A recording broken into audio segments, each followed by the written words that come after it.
Assalamualaikum warahmatullahi wabarakatuh. Waalaikumsalam warahmatullahi wabarakatuh. Alhamdulillah wassalatu wassalamu ala sayyidina Rasulillah sayyidina wa maulana Muhammad ibn Abdullah wa ala alihi wa sahbihi wa mawala. La haula wa la quwwata illa billah, amma ba'du. Bapak-bapak, ibu-ibu, saudara-saudara kaum muslimin rahimakumullah. Pada akhirnya yang gaiblah yang menentukan. Bertahun-tahun ngelancong, emang jodoh seret nggak jadi.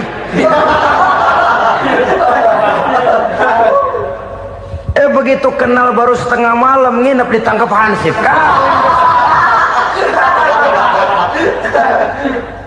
Hal-hal semacam itu kadang-kadang kita berpikir suuzon, gilet, perempuannya cakep banget, lakinya rebek amat. Memang begitulah jodohnya. Saudara hadirin ma'asyiral muslimin yang saya hormati, jadi hal-hal yang konkret saja kita yakini sepenuhnya ditentukan oleh satu superpower yang gaib itu tadi. Dari sanalah segala ketentuan itu berangkat dan kesanalah segalanya akan kembali. Maka kepercayaan kepada yang gaib meluruskan gerak hidup seseorang dan itu akan mengantarkan dia kepada meraih kemenangan. Satu. Yang kedua, wa yuqimuna shalah. Orang bertakwa yang akan meraih kemenangan itu adalah orang-orang yang mendirikan sholat. Kenapa sholat mengantarkan orang untuk meraih kemenangan? Yang jelas, inna sholata tanha anil fahsya'i wal munkar. Sholat mampu mencegah manusia dari perbuatan keji dan munkar. Banyak filsafat hidup yang terkandung di dalam sholat ini. Sejak kita wudhu sampai kita menghadap ke arah kiblat, sampai kita melakukan gerak-gerak sholat, bacaan-bacaan yang ada di dalam sholat, lalu sampai kepada mengucapkan salam. Banyak filsafat hidup yang terkandung di dalam sholat. Umpamanya saja, setelah takbiratul ihram mulai kita dengan sholat dalam posisi berdiri, diajarkan dalam kitab-kitab fikih agar kita melihat ke arah tempat sujud. Ini kan filsafat kehidupan. Kalau kamu sholat dalam posisi berdiri, lihat tempat sujud. Jangan sholat mata jelalatan, sebab nanti bisa mengurangi kekhusyuan. Jadi wajar kalau yang dikatakan bahwa yang paling afdol adalah shaf yang di depan. Kenapa? Secara harfiah pengertiannya akan lebih mengundang kekhusyuan. Kenapa? Kalau kita di shaf paling depan di masjid umpamanya paling banter kita lihat tembok. Tapi kalau kita shaf di tengah atau di belakang, orang-orang di depan kita pun akan kelihatan. Yang bajunya loreng, yang bajunya genggang, yang bajunya macam-macam. Kita lihat, kadang-kadang kita pikirin, ada yang bajunya bolong. Kita sholat tapi dalam hati, ini orang bajunya robek yang nggak tahu apa. Ada saja hal-hal yang mengusik kekhusyuan kita. Oleh sebab itu diajarkan dalam posisi berdiri, lihat, arahkan pandangan matamu kepada tempat sujud. Ini kan filsafat kehidupan. Maksudnya apa? Kalau lagi diri lihat dong tempat sujud. Kalau udah di atas ingat dong sama yang bawah. Kalau sudah tinggi ingat dong dari mana kamu berangkat. Kalau sudah berkuasa bantu dong yang lemah. Kalau sudah kaya santuni dong yang miskin. Kalau sudah alim bimbing dong yang awam. Ini filsafat kehidupan. Dalam posisi berdiri kau lihat tempat sujud. Ini akan melahirkan kepekaan sosial di mana seseorang mau tahu kepada orang lainnya. Bagaimanapun kaya kita, tinggi pangkat dan jabatan kita, jikalau hidup hanya untuk kepentingan perut sendiri saja, rasanya belum membawa manfaat di dalam kehidupan kita. Tapi efek yang tertinggi sesungguhnya, sholat mencegah manusia dari perbuatan keji dan munkar.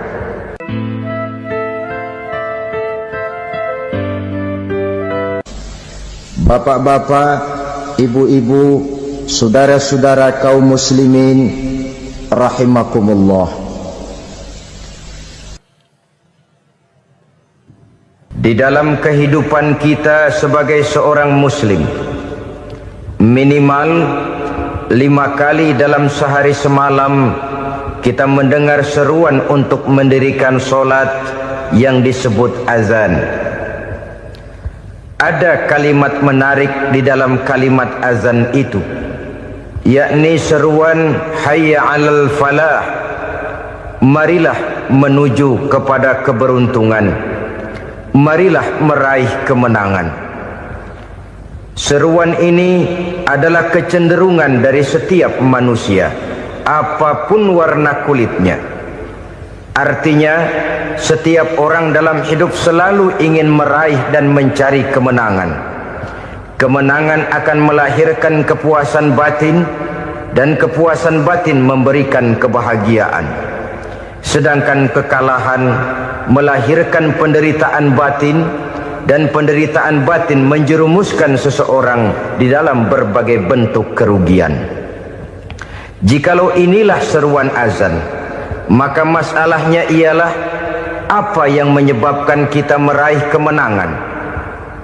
Al-Quranul Karim memberikan tuntunan dan ajaran kepada kita bahwa orang-orang yang memperoleh kemenangan itu tidak lain adalah orang-orang yang bertakwa. Hanyalah mereka yang bertakwa kepada Allah Subhanahu wa ta'ala pada akhirnya akan tampil sebagai pemenang. Lalu siapa orang yang bertakwa itu? Dijelaskan dalam awal-awal Al-Baqarah, orang yang bertakwa yang akan meraih kemenangan. Pertama, allazina yu'minuna bil ghaib, yaitu orang-orang yang beriman kepada yang gaib, percaya bahwa ada alam yang gaib, alam yang abstrak, alam yang tidak bisa dijangkau oleh salah satu daripada panca indera kita.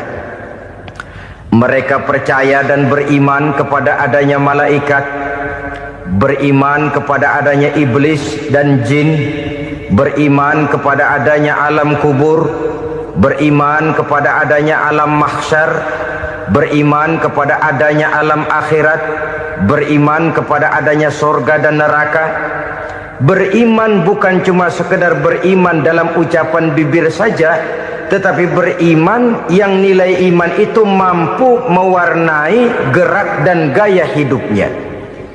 Iman yang meresap sampai ke tulang sumsum, kemudian memberikan dampak positif di dalam kehidupan manusia. Alam, kita tahu, adalah sesuatu yang selain Allah, dan Allah bukanlah alam. Apapun namanya selain daripada Allah, itu adalah alam. Alam pada hakikatnya terbagi menjadi dua. Ada alam syahadah, alam nyata, alam konkret, alam yang bisa dijangkau oleh salah satu indera kita. Kemudian ada alam ghaib, alam yang tidak bisa dijangkau oleh panca indera kita, alam metafisika, alam abstrak, alam yang wajib kita imani keberadaannya. Kita percaya bahwa malaikat itu ada, kita percaya kepada jin, bahwa jin itu ada, kita percaya kepada adanya iblis dan setan. Bukan percaya kepada iblis dan setannya, percaya bahwa iblis dan setan itu ada. Itu termasuk salah satu daripada sifat orang yang bertakwa kepada Allah.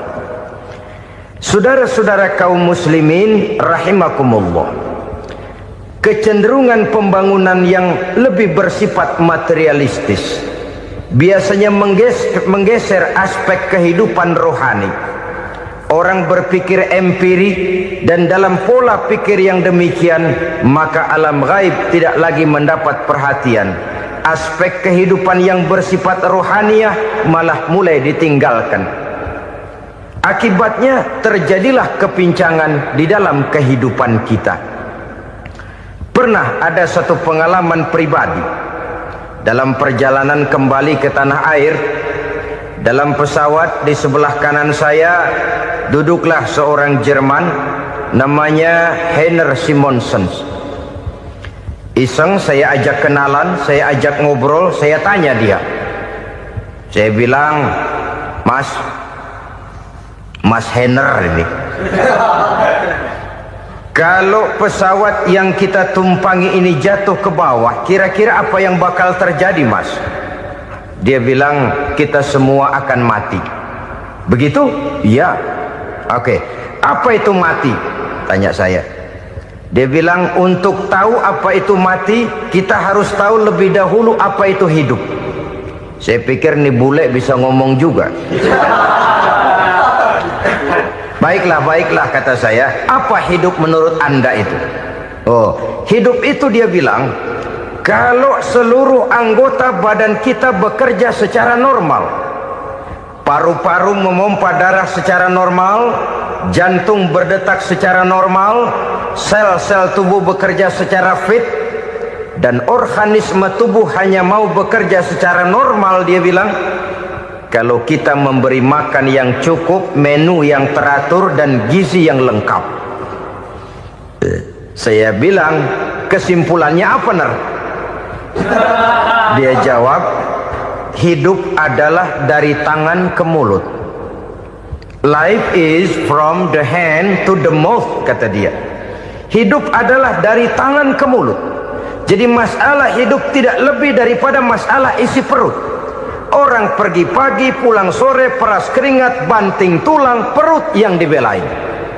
Saya bilang, you are wrong. Sampean salah, Ner. Kamu orang Islam bukan? Bukan. Pantas. Kenapa saya salah? Dia bilang, ya jelas salah.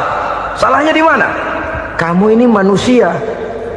Kalau hidup cuma dari tangan ke mulut, saya bilang, kambing di kampung saya juga begitu pikirannya, Ner. Itu kambing di kampung saya, asal perutnya kenyang, sudah hidup dia. Perkara besok bagaimana, lusa prospeknya macam mana, bulan depan ada apa, kambing nggak pernah mikir. Di kampung saya kambing juga pikirannya begitu. Kamu Kristen ya? Tadinya. Loh kok tadinya, lalu apa sekarang kamu ini? Dia bilang, sekarang saya netral. Saya tidak beragama, tapi saya percaya kepada Tuhan sebagai pencipta alam.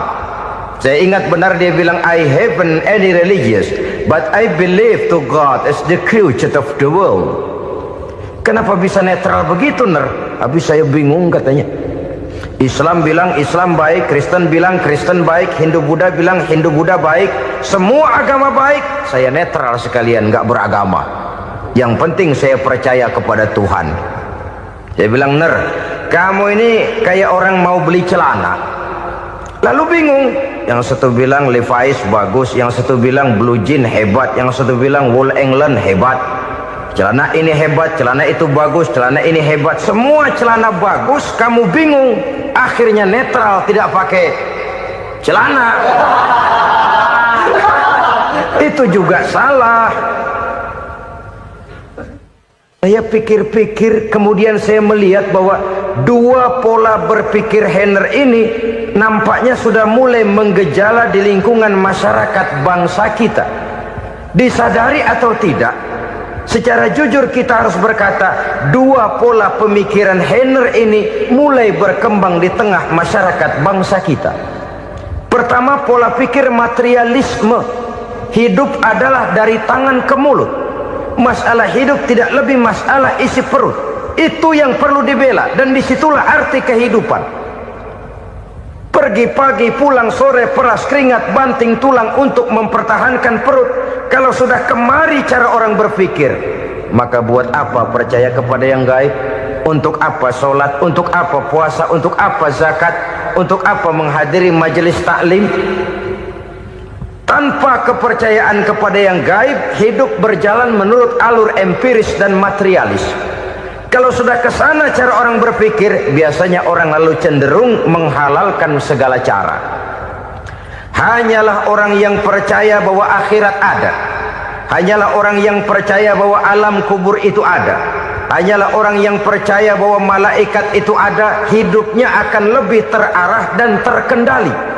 Karena kepercayaan kepada yang gaib yang merupakan fase daripada kehidupan setelah hidup yang sekarang ini, mewarnai gerak pribadi seseorang di dalam dia melakukan kegiatan hidupnya. Pola berpikir materialisme, disadari atau tidak, mulai menggejala di lingkungan masyarakat bangsa kita. Hidup tidak lebih dari urusan tangan ke mulut, mulut ke tangan, tangan ke mulut. Asal perut sudah kenyang, hiduplah sudah. Perkara bagaimana prospek hari yang akan datang, bagaimana akhirat, tidak jadi persoalan. Ini yang oleh Nabi diperingatkan, ad-dunya sijnul mu'min wa jannatul kafir. Dunia adalah penjara bagi orang beriman dan surga bagi orang kafir. Dulu di zaman Belanda hadis ini pernah disalah tafsirkan, disalah artikan, digunakan sebagai senjata untuk mengkebiri dan membuat impoten umat Islam. Sudahlah umat Islam gak usah macam-macam, kata Belanda. Dunia ini kan penjara buat orang Islam, surga buat orang kafir. Di penjara jangan bertingkah.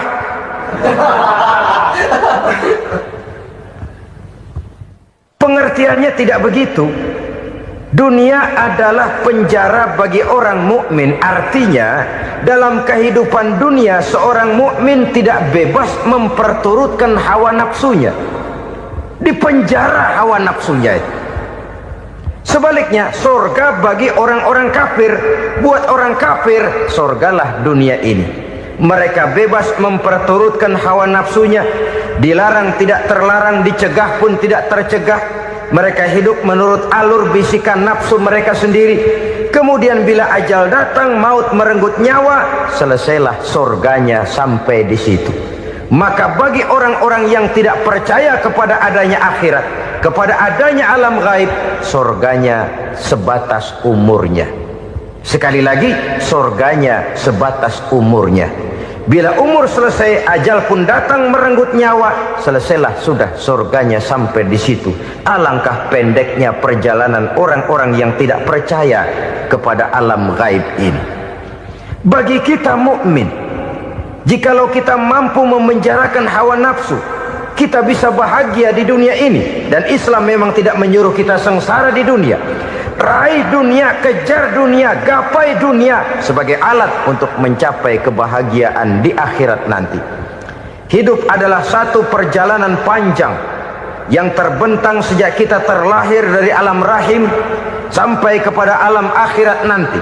Andai kata kita gagal meraih kebahagiaan di dunia, toh kita masih punya akhirat. Tapi jangan jadi dalil yang melemahkan semangat. Biarin dah kita di dunia kebelangsak, yang penting akhirat. Akhirnya dunia benar-benar kebelangsak. Bagaimana dunia ini bisa kita raih, dan bagaimana meraih dunia untuk menunjang kepentingan akhirat nanti. Yang kedua, dari pikiran Heiner yang saya lihat menggejala di lingkungan masyarakat bangsa kita, timbulnya manusia-manusia netral. Seolah-olah Tuhan yes, agama no. Sama Tuhan percaya, agama ogah. Tuhan ngangguk, giliran agama godeng. Padahal hampir dalam setiap ayat dalam Quran, kata-kata amanu biasanya bergandeng dengan wa amilus sholihat. Iman dan amal soleh. Ini sebagai isyarat Tuhan dan agama jangan pernah dipisah-pisah. Apabila kita bertuhan, maka kita harus beragama. Apabila kita beragama, maka agama itu harus bersumberkan dari Tuhan yang kita imani itu. Tidak mungkin kita pisah, Tuhan yes, agama no. Sama Tuhan percaya tapi agama bikin sendiri. Sembayangnya cukup bengong 2 jam madep mulon.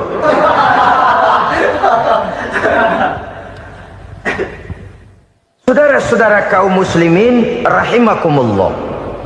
Jadi dengan demikian, agama yang kita akui merupakan unsur mutlak di dalam pembangunan sekarang ini, merupakan bagian dari kehidupan yang menuntun kita bahwa di balik alam nyata ini, di balik alam syahadah ini ada alam gaib.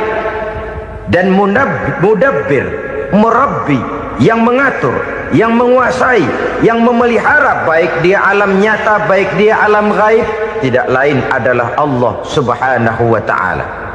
Di sana ada satu super power, satu maha kekuatan yang kita perlu bersandar kepadanya. Sebagai makhluk nyata yang hidup di alam nyata, berbuatlah secara nyata sebagaimana harusnya kita berbuat. Karena Islam jelas bukan agamanya orang pemalas. Islam jelas bukan agamanya orang yang mengajarkan setelah selesai sholat boleh duduk, nggelenggem ayam-ayam, ndelohom, menghitung bintang di langit sambil menunggu keajaiban. Tidak. Islam adalah agama yang mengajarkan apabila sholat sudah selesai kamu kerjakan, bertebaranlah di permukaan bumi, cari karunia Tuhanmu. Jangan hidup berpangku tangan menunggu keajaiban. Karena hidup bukan undian. Jangan berharap untung besar tanpa mau peras keringat. Tapi di sebalik itu toh kita juga harus yakin bahwa di sisi usaha nyata yang kita lakukan ada satu super power, satu maha kekuatan gaib yang menentukan berhasil dan tidaknya usaha kita. Kepercayaan kepada hal semacam inilah yang mendorong kita untuk mempunyai sandaran vertikal, agar jikalau usaha ini berhasil kita tidak lupa diri dan lupa daratan.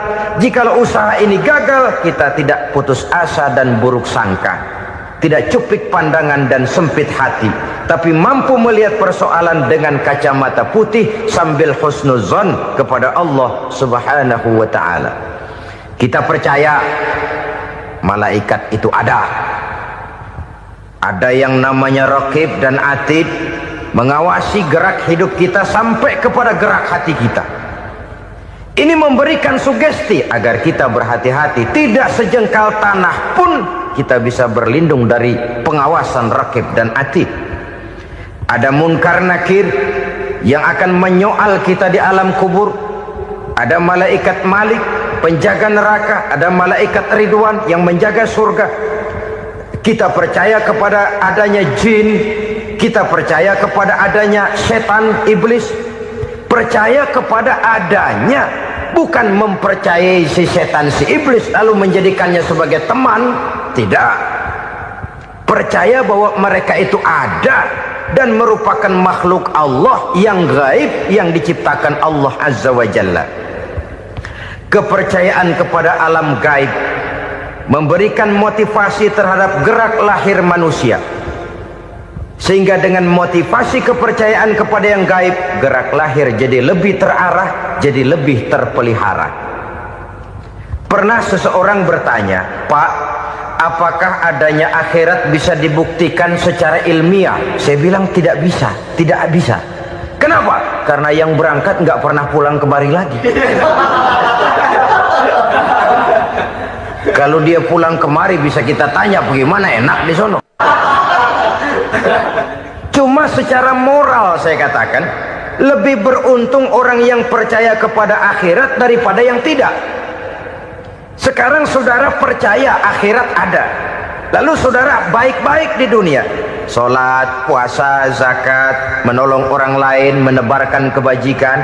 Saudara mati, andai kata akhirat tidak ada, toh dalam hidup saudara sudah berbuat baik, paling tidak nama saudara akan dikenang sebagai orang baik. Sebaliknya, saudara percaya, kata saya, bahwa akhirat tidak ada, lalu hidup semau-maunya, tenggelam dalam maksiat dan munkarat, menentang Allah, tidak mau ruku dan sujud, lalu saudara mati, kemudian akhirat ada, ayo mau apa? Bekal tidak punya. Jadi secara moral lebih beruntung orang yang percaya kepada adanya akhirat daripada yang tidak percaya. Dan itu alam gaib yang tidak bisa dibuktikan secara eksat. Jangankan untuk membuktikan seperti itu, dalam kehidupan sehari-hari saja yang kita rasakan tidak selalu berbentuk toh. Angin, bagaimana sih bentuknya angin? Kita tidak tahu. Merah, buktinya kalau dikerok merah. Yang merah itu kulit, yang kulit kita bukan anginnya. Sakit, rasa sakit itu ada, tapi bagaimana bentuk sakit kita nggak pernah tahu. Kalau kita makan cabai pedas, bagaimana bentuk pedas itu tidak ada, tapi rasa ada. Bentuk pedas hijau, cabenya bukan pedasnya. Tidak semua yang kita rasakan bisa kita gambarkan dalam bentuk yang konkret. Oleh karena itu, sekali lagi bahwa kepercayaan kepada alam yang gaib mampu memberikan satu sugesti yang menata kehidupan seseorang lebih lurus, lebih terarah, dan lebih terkendali. Maka wajar kalau kepercayaan kepada yang gaib mengantarkan seseorang untuk meraih kemenangan. Kenapa? Dia percaya kepada yang gaib, bahwa akhirat ada, bahwa alam kubur ada, bahwa pertanggungan jawab itu ada. Maka dia lalu tidak hidup saenae udele dewe, itu loh. Tidak hidup menurut seleranya sendiri, terarah, teratur. Ini cirinya yang pertama. Orang bertakwa yang akan meraih kemenangan, mereka beriman, mereka percaya kepada yang gaib. Bahkan hal-hal konkret saja selalu berangkat dari yang gaib. Saudara-saudara, para remaja, para pemuda sekarang ini tidak pernah tahu toh siapa yang akan jadi teman hidup saudara. Kita bisa saja ngerancang, mentargetkan, tapi toh akhirnya yang namanya jodoh bukan kekuasaan kita. Rezeki di luar kemampuan kita. Begitu juga ajal. Maut, jodoh, ajal adalah contoh-contoh konkret bahwa pada akhirnya yang gaiblah yang menentukan. Bertahun-tahun ngelancong, emang jodoh seret, nggak jadi.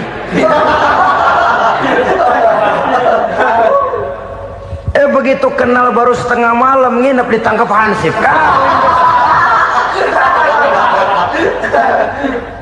Hal-hal semacam itu kadang-kadang kita berpikir suuzon, gilet, perempuannya cakep banget, lakinya rebek amat. Memang begitulah jodohnya.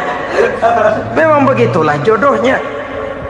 Saudara hadirin ma'asyiral muslimin yang saya hormati, jadi hal-hal yang konkret saja kita yakini sepenuhnya ditentukan oleh satu superpower yang gaib itu tadi. Dari sanalah segala ketentuan itu berangkat dan kesanalah segalanya akan kembali. Maka kepercayaan kepada yang gaib meluruskan gerak hidup seseorang dan itu akan mengantarkan dia kepada meraih kemenangan. Satu. Yang kedua, wa yuqimuna shalah. Orang bertakwa yang akan meraih kemenangan itu adalah orang-orang yang mendirikan sholat. Kenapa sholat mengantarkan orang untuk meraih kemenangan? Yang jelas, inna sholata tanha anil fahsya'i wal munkar. Sholat mampu mencegah manusia dari perbuatan keji dan munkar. Banyak filsafat hidup yang terkandung di dalam sholat ini. Sejak kita wudhu sampai kita menghadap ke arah kiblat, sampai kita melakukan gerak-gerak sholat, bacaan-bacaan yang ada di dalam sholat, lalu sampai kepada mengucapkan salam. Banyak filsafat hidup yang terkandung di dalam sholat. Umpamanya saja, setelah takbiratul ihram mulai kita dengan sholat dalam posisi berdiri, diajarkan dalam kitab-kitab fikih agar kita melihat ke arah tempat sujud. Ini kan filsafat kehidupan. Kalau kamu sholat dalam posisi berdiri, lihat tempat sujud. Jangan sholat mata jelalatan, sebab nanti bisa mengurangi kekhusyuan. Jadi wajar kalau yang dikatakan bahwa yang paling afdol adalah shaf yang di depan. Kenapa? Secara harfiah pengertiannya akan lebih mengundang kekhusyuan. Kenapa? Kalau kita di shaf paling depan di masjid umpamanya paling banter kita lihat tembok. Tapi kalau kita shaf di tengah atau di belakang, orang-orang di depan kita pun akan kelihatan. Yang bajunya loreng, yang bajunya genggang, yang bajunya macam-macam. Kita lihat, kadang-kadang kita pikirin, ada yang bajunya bolong. Kita sholat tapi dalam hati, nih orang bajunya robek yang nggak tahu apa. Ada saja hal-hal yang mengusik kekhusyuan kita. Oleh sebab itu diajarkan dalam posisi berdiri, lihat, arahkan pandangan matamu kepada tempat sujud. Ini kan filsafat kehidupan. Maksudnya apa? Kalau lagi diri lihat dong tempat sujud. Kalau udah di atas ingat dong sama yang bawah. Kalau sudah tinggi, ingat dong dari mana kamu berangkat. Kalau sudah berkuasa, bantu dong yang lemah. Kalau sudah kaya, santuni dong yang miskin. Kalau sudah alim, bimbing dong yang awam. Ini filsafat kehidupan. Dalam posisi berdiri, kau lihat tempat sujud. Ini akan melahirkan kepekaan sosial, di mana seseorang mau tahu kepada orang lainnya. Bagaimanapun kaya kita, tinggi pangkat dan jabatan kita, jikalau hidup hanya untuk kepentingan perut sendiri saja, rasanya belum membawa manfaat di dalam kehidupan kita. Tapi efek yang tertinggi sesungguhnya, solat mencegah manusia dari perbuatan keji dan munkar. Perbuatan keji dan munkar, walaupun kelihatannya mendatangkan uang, membawa keuntungan, tapi itu keuntungan semu, keuntungan sementara. Dengan menipu orang lain kita bisa dapat untung, tapi tidak membawa berkah, dan itu adalah kerugian besar dalam kehidupan kita. Maka untuk meraih kemenangan harus dimulai dengan membentuk kepribadian yang tegar, memiliki sandaran vertikal yang langsung kepada Allah Subhanahu wa ta'ala, dan itu hanya bisa kita tempuh melalui jalur ibadah formal yang sudah ditentukan Allah, yakni solat yang 5 waktu. Untuk memperkuat itu ada solat-solat sunnah, rawatib, nawafil sebagai terminal kontrol cadangan untuk memelihara stabilitas temperatur batin di dalam kita berhubungan dengan zat yang maha gaib, yaitu Allah Subhanahu wa ta'ala. Orang sering bertanya, Pak, itu tetangga saya nggak sholat, duitnya nggak habis-habis, Pak. Nggak sholat tapi mobilnya tambah terus. Nggak sholat tapi usahanya makin maju. Tapi di sisi lain ada orang yang rajin sholat, rezekinya butak bener. Anaknya mana kurus, mana korengan. Saudara hadirin ma'asyiral muslimin rahimakumullah. Harus saya katakan bahwa solat memang bukan untuk cari duit. Solat adalah sandaran vertikal kita kepada Allah. Sedangkan soal rezeki itu berkaitan dengan sifat Allah maha pengasih dan maha penyayang. Allah maha pengasih, siapapun dikasih kalau mau usaha. Allah maha penyayang, tidak semua orang disayang oleh Allah Azza wa Jalla. Dan belum tentu banyak harta itu merupakan nikmat. Mungkin juga istidraj. Artinya istidraj itu dikasih tapi diambulin, kalau bahasa Betawinya. Dikasih tapi diambulin, itu bukan merupakan nikmat sesungguhnya, lebih merupakan azab dari Allah Subhanahu wa ta'ala.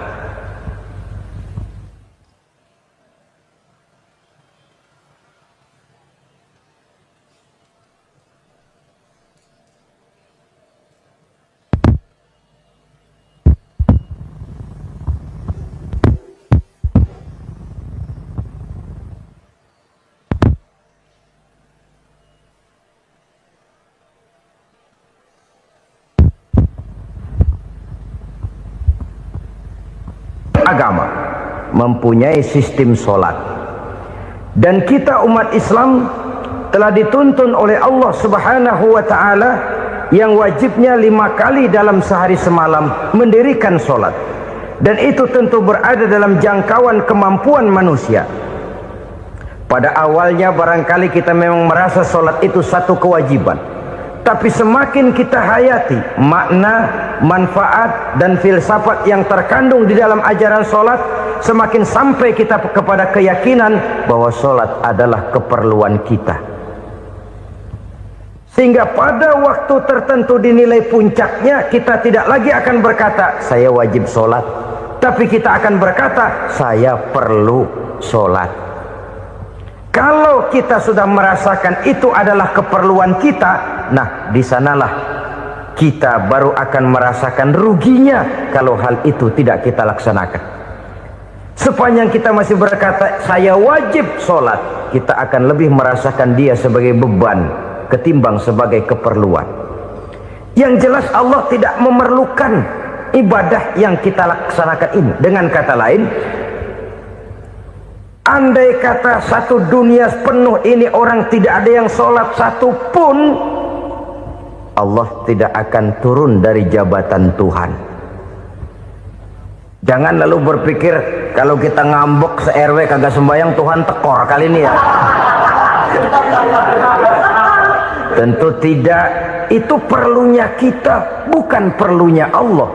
Dan pada induknya kita akan berkata, saya perlu agama. Kalau secara induk kita sudah memerlukan agama, maka konsep-konsep yang ada di dalam ajaran agama itu pun adalah juga merupakan keperluan kita. Baik dia bernama sholat, baik dia bernama puasa, baik dia bernama zakat, baik dia bernama haji, seluruhnya adalah keperluan kita. Dan sesuatu yang kita perlukan apabila tidak kita laksanakan akan melahirkan kerugian di dalam kehidupan.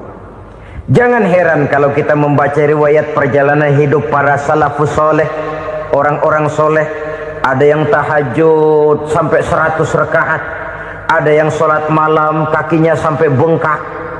Kita sekalinya bengkak biri-biri.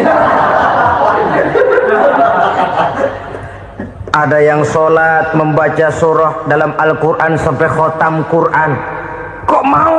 Mereka sudah merasakan itu keperluan. Itu saja soalnya. Satu saat pun jikalau kita merasa bahwa itu keperluan saya, kita pun akan melaksanakan seperti itu. Keperluan saya dalam kehidupan. Inilah yang kedua. Yang ketiga, orang bertakwa yang akan meraih kemenangan itu, wa mimma razaqnahum yunfikun. Mereka membelanjakan sebagian daripada rezeki yang diberikan Allah kepada mereka. Mereka infakkan di jalan Allah. Ada satu dialog menarik. Satu hari seorang anak muda bertemu dengan seorang kakek-kakek yang sudah dikenalnya baik. Bertanyalah anak muda ini, "Kek, umur kakek berapa tahun?" 15 tahun, kata si kakek. "Anak kakek berapa orang?" 1. "Harta kakek berapa banyak?" 15 juta. Si anak muda ini bengong, lalu protes, "Kok kakek bohongin saya?" "Kenapa?" "Saya tahu umur kakek 70 tahun. Kenapa ngaku 15? Saya tahu anak kakek 5. Kenapa bilang 1? Saya tahu kakek miliuner, miliaran uang kakek. Kenapa ngaku cuma 15 juta? Begini, kata si kakek tadi. Benar, umur saya 70 tahun. Tapi dari umur yang 70 tahun itu baru 15 tahun terakhir ini saya merasakan ibadah kepada Allah. Meninggalkan maksiat, jauh dari segala macam munkarat. Maka yang 15 tahun inilah yang benar-benar saya rasakan sebagai umur saya. Benar anak saya 5, tapi yang 4 susah diatur. Cuman 1 rasanya nih yang bakal jadi si buah hati belahan jantung berlanjut cerita penerus sejarah. Cuma 1 ini yang saya harapkan, yang akan jadi anak soleh, yang akan membuat saya menerima pensiunan pahala. Kalau yang 4 apek dah, nggak ada harapan. Yang 1 nyekek botol melulu. Oh begitu, iya. Lalu kenapa kakek bilang harta kakek cuma 15 juta padahal saya tahu kakek uangnya miliaran, depositonya banyak? Ya karena 15 juta itulah yang saya ingat yang pernah saya belanjakan di jalan Allah. Saya merasa itulah harta saya yang sebenarnya. Yang miliaran yang saya simpan di bank kelak, kalau satu saat saya mati akan jadi rebutan di antara anak-anak saya. Iya kalau anak saya soleh kayak yang 1 ini. Kalau yang 4 tadi udah tulen dia bakal berantem dah berebut tuh. Jadi 15 juta yang saya belanjakan di jalan Allah inilah yang saya merasakan benar-benar harta saya yang sesungguhnya. Dialog ini patut menjadi bahan renungan kita bersama. Diberikan kita umur 40, 50, 60, 70, 80. Berapa tahun dari umur yang diberikan itu yang jalan mulus, yang kita gunakan untuk melaksanakan ibadah? Banyak harta kita simpan di bank, di lemari, di dompet, di tas. Tapi berapa yang sudah kita depositokan di jalan Allah yang akan menemani kita di hari kita kembali nanti? Maka orang bertakwa yang akan meraih kemenangan, wa mimma razaqnahum yunfikun, mereka membelanjakan sebagian dari rezeki yang diberikan Allah di jalan Allah subhanahu wa ta'ala. Ma'asyiral muslimin rahimakumullah, zahirnya memang kita memberikan kepada orang lain, tapi hakikatnya kita menyimpan untuk diri kita sendiri. Kita memberikan kepada yatim piatu 25.000, zahirnya kita memberikan si yatim, hakikatnya kan kita cuma nyimpan. Saya berikan, titip kepadamu, ini untuk saya di akhirat. Kau boleh belikan baju, kau boleh belikan untukmu makan, kau boleh bayarkan sekolahmu. Ini untuk saya. Hakikatnya kita nyumbang masjid 1 juta, zahirnya kita berikan kepada panitia masjid, tapi hakikatnya kan cuma titip 1 juta ya, untuk saya di alam kubur nanti. Silahkan kau boleh belikan semen, ini uang, belikan besi, belikan pasir. Saya cuma sekedar titip untuk kepentingan saya. Hakikatnya kita cuma sekedar menitip.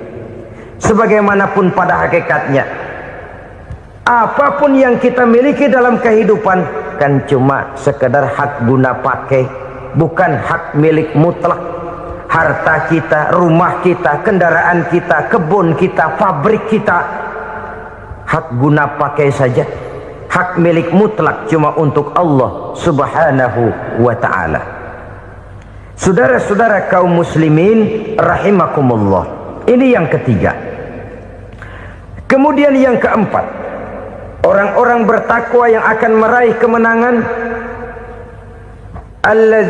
allazina yu'minuna bima unzila ilaika, mereka yang beriman, mereka yang percaya kepada apa yang telah diturunkan kepadamu Muhammad, ay Al-Quran, yakni Al-Quranul Karim.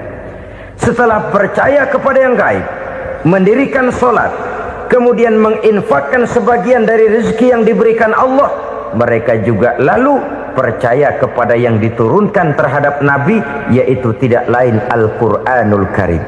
Sekali lagi di sini, percaya bukan hanya sekedar percaya saja, tetapi percaya lalu menjadikan Al-Quran itu sebagai pedoman hidup. Sebab memang Al-Quran itu adalah GBHM, garis-garis besar haluan muslim. Apa yang harus kita lakukan, apa yang harus tidak kita lakukan, bagaimana mestinya kita bertingkah laku dan berbuat, seluruhnya tercantum di dalam Al-Quranul Karim. Itu sebabnya ketika satu hari Aisyah ditanya bagaimana akhlak Rasul, beliau menjawab, kana Rasulullah sallallahu alaihi wasallam khuluquhul Quran. Akhlak daripada Rasulullah tidak lain adalah Al-Quran. Jawaban simpel ini memberikan gambaran bahwa keseluruhan daripada konsepsi Quran sudah diterjemahkan dalam kehidupan Rasulullah sallallahu alaihi wasallam. Karena kita tahu akhlak adalah keseluruhan dari gerak hidup manusia. Sejak ia berpribadi, berumah tangga, bertetangga, bermasyarakat, sampai kepada berbangsa dan bernegara, Al-Quran tetap memberikan sentuhan nilainya. Oleh karenanya, orang-orang yang bertakwa adalah orang-orang yang menjadikan Al-Quran sebagai pedoman dalam kehidupannya. Dan kita yakini Al-Quran diturunkan kepada Nabi Muhammad bukan merupakan produk Nabi Muhammad. Isi dan redaksinya langsung dari Allah subhanahu wa ta'ala. Kemudian cirinya yang kelima, orang bertakwa yang akan meraih kemenangan itu, wa ma unzila min qablika, tidak hanya sekedar percaya kepada yang diturunkan terhadap Nabi Muhammad yaitu Al-Quran, mereka juga percaya kepada apa yang pernah diturunkan kepada para nabi, kepada para rasul sebelum Nabi Muhammad.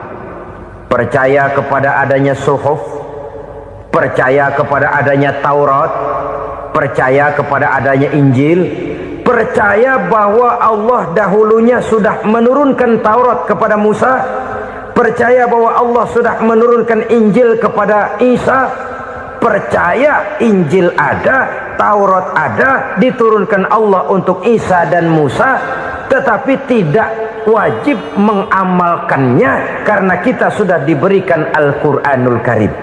Ini yang perlu saya garis bawahi. Kita percaya Allah telah menurunkan Injil dahulu kepada Isa. Kita percaya bahwa Allah telah menurunkan Taurat dahulunya kepada Nabi Musa. Kadang-kadang ini dijadikan dalih, dikacaukan pengertiannya. Quran saja mengajarkan bahwa orang yang bertakwa harus percaya kepada Injil, maka pakailah Injil. Apalagi kalau ayat sebelumnya ditilap, dihapus, dihilangkan, Injilnya yang ditekankan, maka akan terjadilah penekanan yang salah arah. Karena salah arah akhirnya bisa merusak dan menghancurkan akidah. Ketika Rasul suatu saat pernah ditanya orang, "Ya Rasul, bagaimana sikap kita sebagai muslim terhadap Injil yang ada sekarang?" Beliau menjawab, "La tukadzibuhu jami'an wa la tusaddiquhu jami'an."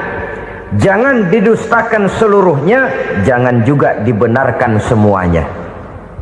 Artinya, ini sudah merupakan gambaran dari Rasul bahwa dalam Injil yang ada sekarang masih ada ajaran-ajaran tauhid yang dibawa oleh Nabi Isa dan diajarkan kepada umatnya.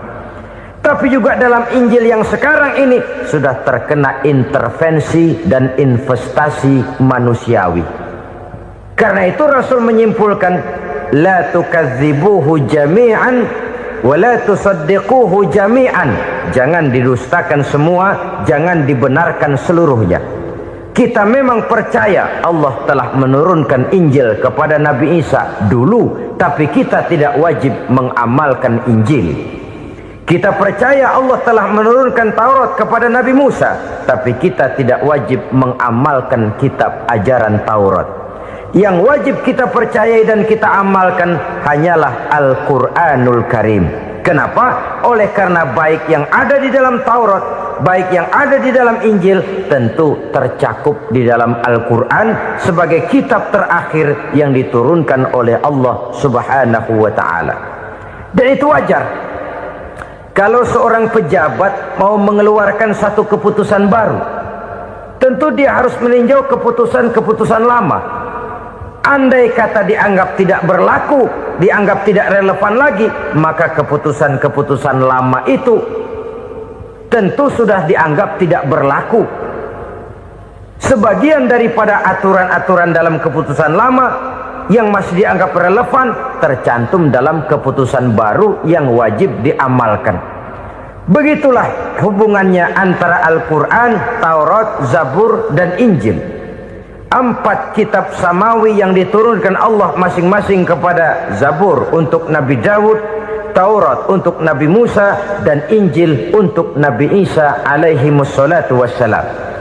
Ketiga-tiga kitab itu kita percayai adanya.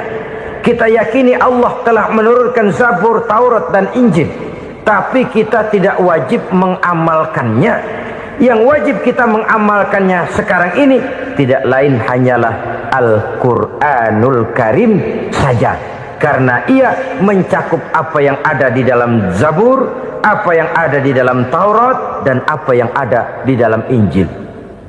Keotentikannya bisa dipertanggungjawabkan. Ya, tapi kan Nabi Muhammad sudah mati 14 abad yang lalu, dan di zaman beliau Al-Quran kan belum dikodifikasikan, belum ditulis. Bagaimana keotentikannya bisa dipertanggungjawabkan? Mudah saja. Allah berjanji, "Inna nahnu nazzalna dzikra wa inna lahu lahafizun."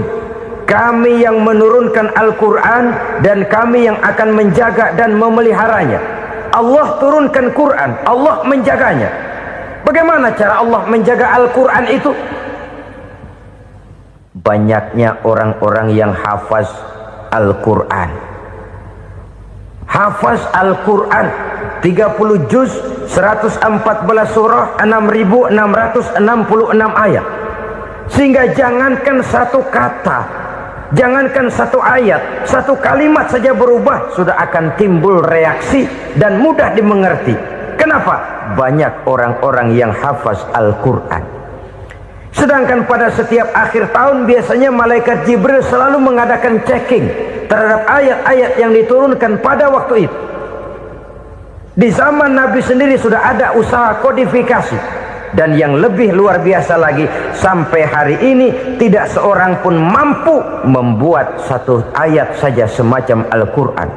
Ke bahasa manapun dia diterjemahkan, naskah aslinya tetap ikut, rujukan dasarnya tetap ada.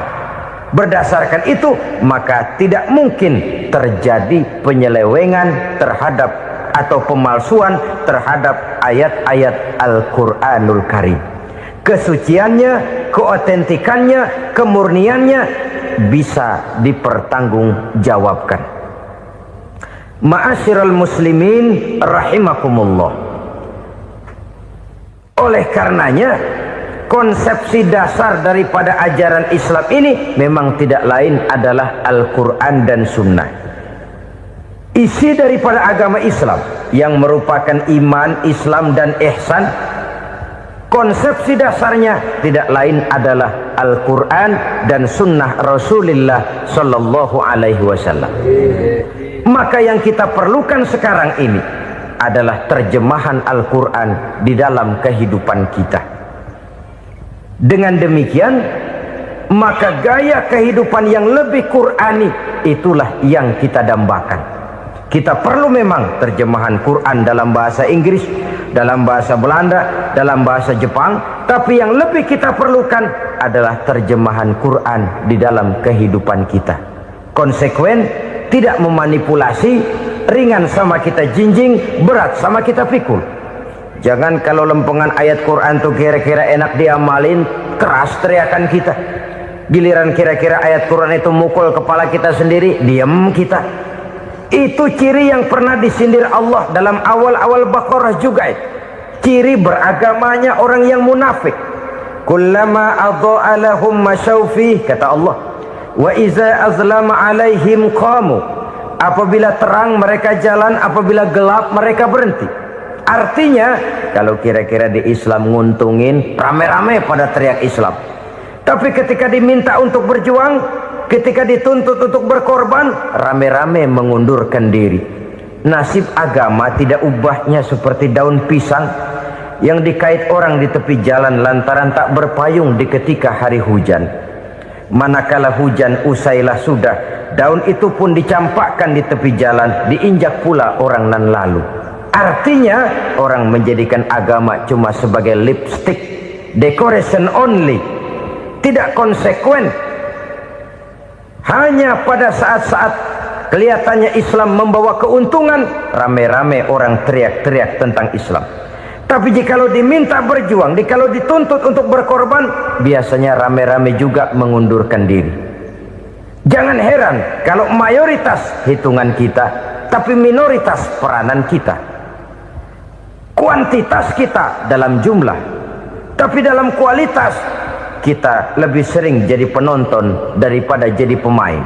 Padahal itu sangat tidak boleh terjadi. Umat Islam di Indonesia harus bangkit. Umat Islam di Indonesia harus sadar akan keberadaannya.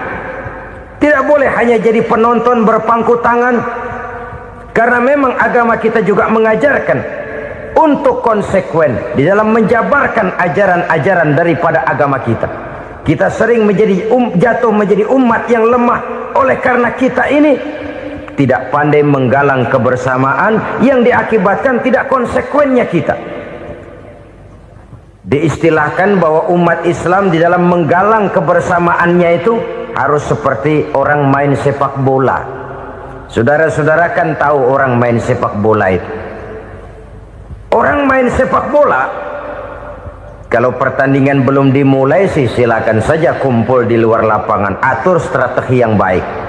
Tapi kalau pertandingan sudah dimulai, turun ke lapangan hijau, jangan kumpul terus. Ada sepak bola gotong royong, mundur-mundur rame-rame, depan ke depan kumpul melulu mainnya. Kalah. Orang main sepak bola itu ya harus ada penyerang tengah, harus ada penjaga gawang, harus ada strikernya, harus ada kiri luarnya, kanan dalamnya yang jadi backnya.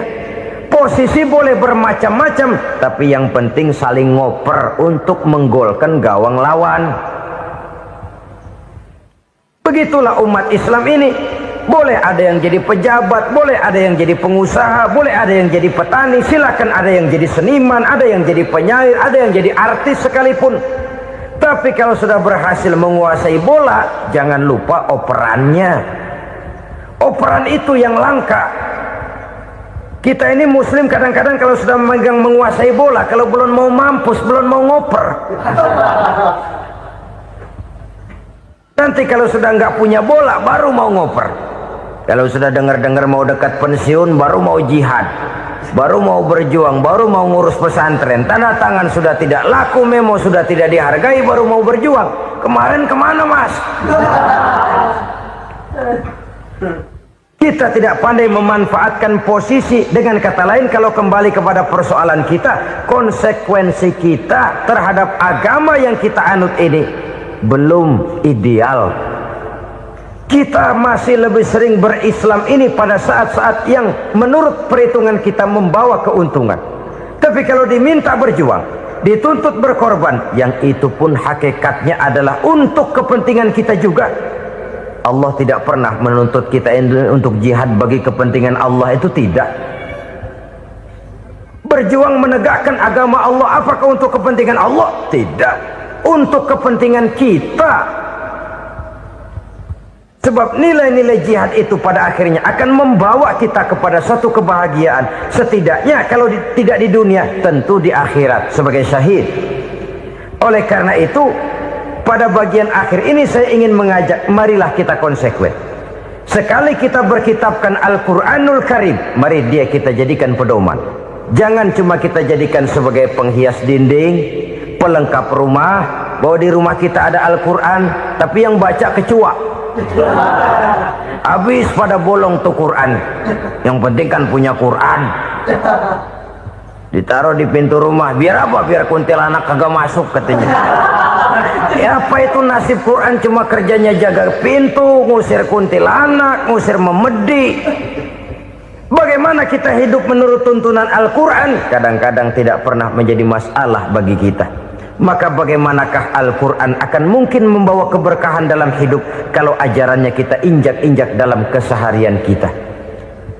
Mewujudkan gaya hidup yang lebih Qurani, itulah yang akan kita rintis di dalam kehidupan kita, bertahap, step by step, menurut kemampuan yang ada pada kita. Jika jalan ini tidak bisa kita selesaikan, percayalah akan ada generasi penerus yang akan melanjutkan usaha dan cita-cita mulia itu.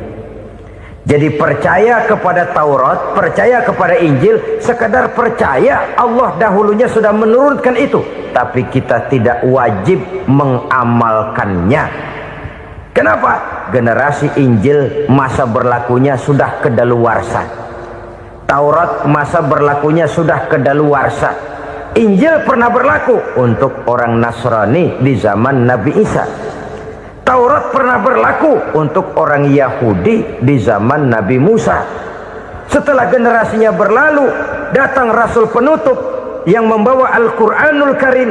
Maka Al-Quran itulah yang berlaku menjadi pedoman sampai hari akhir nanti. Jangan jauh dari Al-Quran, karena apabila ini kita lakukan, maka kita akan kembali kepada satu gaya hidup yang jauh dari tuntunan agama, dan itu artinya kita akan semakin jauh untuk meraih kemenangan. Saudara-saudara kaum muslimin rahimakumullah.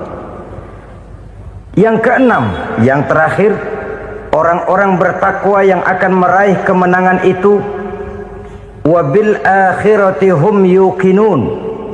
Mereka percaya, mereka yakin seyakin-yakinnya akan adanya hari akhir, di mana seseorang akan mempertanggungjawabkan seluruh perbuatannya di dalam hidup ini. Dan tidak ada satu perbuatan yang bagaimana kecilnya sekalipun, yang tersembunyi dalam pandangan manusia, yang tidak akan dibukakan persoalannya di mahkamah Qadi Rabbul Jalil di akhirat nanti. Itulah sebabnya maka percaya kepada akhirat disebut secara khusus. Padahal di awal tadi sudah dijelaskan yu'minuna bil ghaib, percaya kepada alam gaib, dan alam gaib ini termasuk akhirat. Kenapa pada bagian akhir disebut lagi akhirat? Karena ternyata bahwa kepercayaan kepada adanya akhirat merupakan induk dari kepercayaan terhadap adanya malaikat, setan, jin dan lain sebagainya, dan akan lebih memberikan sugesti dalam kehidupan manusia untuk meluruskan gerak hidupnya. Jikalau satu saat tergerak hati akan berbuat kejahatan, ingin mencuri, sadarlah, awas ada akhirat. Sebab kalau kita cuma teriak awas ada polisi, itu cuma tertunda sementara, begitu polisi meleng embat. Kalau kita ingin berbuat jahat cuma berteriak awas ada hansip, cuma sementara ketika hansip itu ada. Tapi kalau ceritanya awas ada akhirat, mau menyeleweng awas ada akhirat, mau berjudi awas ada akhirat, mau mencuri awas ada akhirat. Keyakinan yang akan meluruskan gerak hidup manusia sehingga gerak itu jadi lebih terarah dan terkontrol, tidak merugikan baik diri sendiri, lebih-lebih orang lain. Ternyata bahwa kepercayaan kepadanya adanya hari akhirat sanggup menjadi sumber daya kontrol dari kehidupan manusia, sehingga ia tidak terjebak dalam perbuatan maksiat dan munkarat. Saudara-saudara kaum muslimin, inilah saja yang kita bicarakan pada pertemuan kali ini.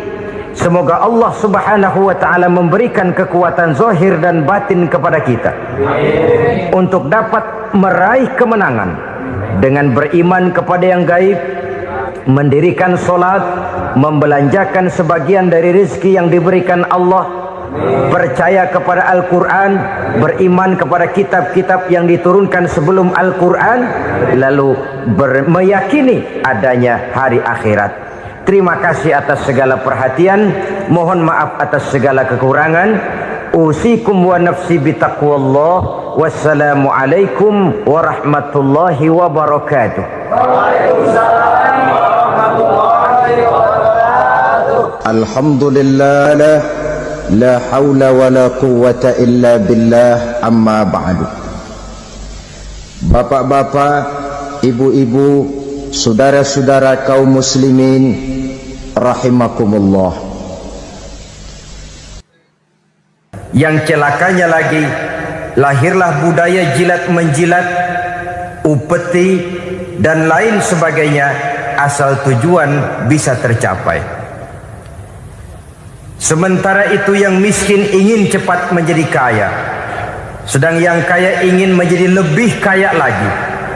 Kalau boleh tidak hanya sekedar dia saja yang kaya, anaknya harus kaya, cucunya tidak boleh miskin dan kere, bahkan cucu daripada cucunya pun harus jadi orang-orang kaya. Ini keinginan yang wajar. Setiap orang tua tentu tidak ingin meninggalkan anak cucunya dalam keadaan miskin dan terlunta-lunta. Yang tidak wajar kalau keinginan itu membuat orang lalu menghalalkan segala macam cara, menyalahgunakan fasilitas yang dimilikinya, apalagi kalau dia berada dalam satu posisi di mana seharusnya dia memberikan contoh dan keteladanan. Maka akibatnya timbullah krisis wibawa, yang dari krisis wibawa ini mengendorlah disiplin.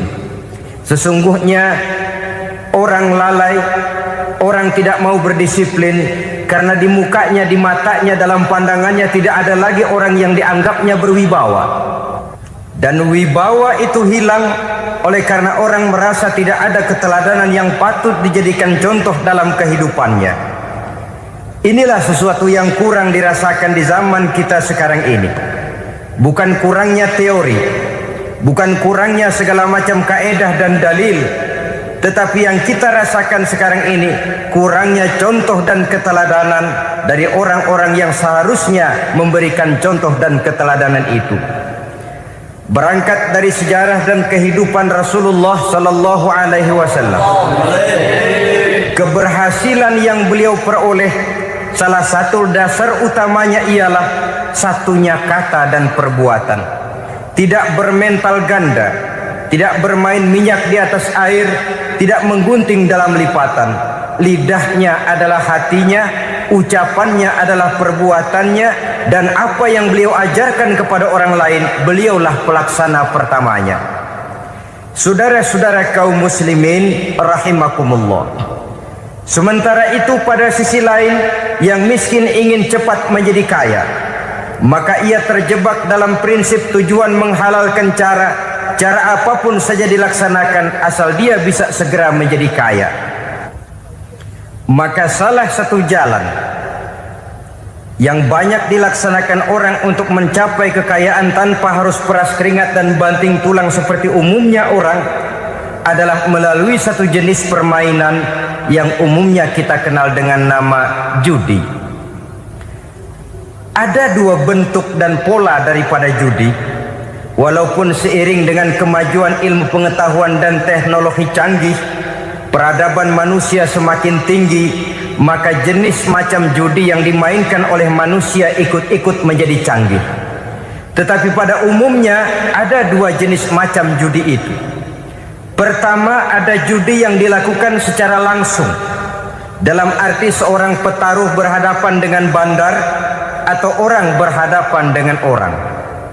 Dari judi yang dilaksanakan secara langsung ini, efek negatif yang segera bisa kita lihat dengan nyata. Pertama, timbulnya rasa dendam dan permusuhan. Walaupun orang nampak duduk berhadap-hadapan, walaupun kelihatannya mereka tertawa satu sama lain, tapi yakinlah itu cuma sekedar kulit saja. Pikiran yang ada dalam benak tiap-tiap orang yang terlibat dalam perjudian tidak lain ialah bagaimana saya bisa mengalahkan lawan main saya. Akibatnya tentu bisa kita pastikan akan timbullah dendam dan permusuhan bagi yang kalah, akan timbullah rasa sombong dan menganggap remeh orang lain bagi yang menang. Yang kedua, lalainya orang kepada apa yang menjadi tanggung jawab dan kewajibannya. Orang bisa lupa kepada anak dan istri. Kalau kepada anak dan istri saja sudah bisa lupa, apalagi kepada yang lain. Sebab anak dan istri memang merupakan bagian daripada kehidupan kita. Konon lagi saudara, konon lagi keluarga yang lain, anak istri saja bisa terlupakan oleh penyakit dan permainan yang bernama judi ini. Yang ketiga, hilangnya rasa sayang kepada harta. Harta yang didapatnya dengan peras keringat dan banting tulang. Mungkin pergi pagi dan pulang sore. Setibanya dia di meja judi, apalagi uang tadi sudah bertukar dengan dalam bentuk koin, maka rasa sayang kepada harta itu tidak akan pernah ada lagi. Tetapi saudara-saudara, bagaimanapun juga, judi dalam artian langsung semacam ini hanya melibatkan orang-orang tertentu. Artinya selektif. Ada judi yang lebih berbahaya daripada jenis ini, perjudian massal. Taruhlah roulette dan kasino itu judi. Tetapi judi jenis roulette dan kasino ini bahayanya hanya untuk orang-orang tertentu yang memang sudah mapan, kelompok elit. Masa iya bocah angon di kampung main roulette? Apa ia yang tinggal di pinggir kali kenal kasino? Ya entahlah kalau kasino Prambos ya. Dari judi massal semacam ini lahirlah penyakit yang dinamakan tulul amal. Tulul amal, orang yang terlalu panjang angan-angan. Bukan tidak boleh orang bercita-cita, sebab cita-cita itu perlu. Katanya manusia tidak makan masih bisa hidup 1 bulan lebih. Manusia tidak minum masih bisa hidup 3 hari lebih. Tapi manusia tidak punya cita-cita 1 jam pun dia tidak akan bisa hidup. Karena faktor yang membuat kita bergairah menghadapi kehidupan, faktor yang mendorong kita untuk tetap berusaha dan tegar menghadapi resiko, karena adanya cita-cita di dalam kehidupan kita. Tetapi cita-cita tanpa direalisir dengan usaha, cita-cita yang tidak berangkat dari kemampuan yang ada, pada akhirnya hanya akan merupakan cita-cita yang mengawang, tidak akan terwujud dalam kenyataan dan akan membentuk manusia menjadi orang yang tulul amal, panjang angan-angan, terlalu muluk keinginan, tidak berangkat dari kemampuan dan kesanggupan yang ada pada dirinya sendiri. Maka penyakit inilah yang telah menghasilkan dan melahirkan penghayal-penghayal kelas berat, tukang-tukang ngelamun kelas tinggi yang hidup di angkasa luar. Dan sejarah belum pernah mencatat ada orang menjadi kaya karena judi, itu belum pernah. Saudara lihat saja orang kaya yang namanya Adnan Khashoggi, orang kaya yang namanya Henry Ford, orang kaya yang namanya Aristotle Onassis, orang kaya yang namanya David Rockefeller. Itu seluruhnya menjadi kaya bukan karena mereka terlibat dalam perjudian, tapi karena kerja keras, peras keringat, banting tulang. Dan itu dimulai sejak mereka masih remaja. Sehingga banyak orang besar yang mulai pekerjaannya dengan menjual koran. Artinya berangkat dari A. Banyak pengusaha mobil yang memulai pekerjaannya dari tukang cuci mobil, tapi lalu bertahap dan tegar menghadapi kenyataan, sehingga proses demi proses dia hadapi dengan tegar, dengan tabah, dengan sabar, dengan ulet, sampai kepada membuahkan hasil.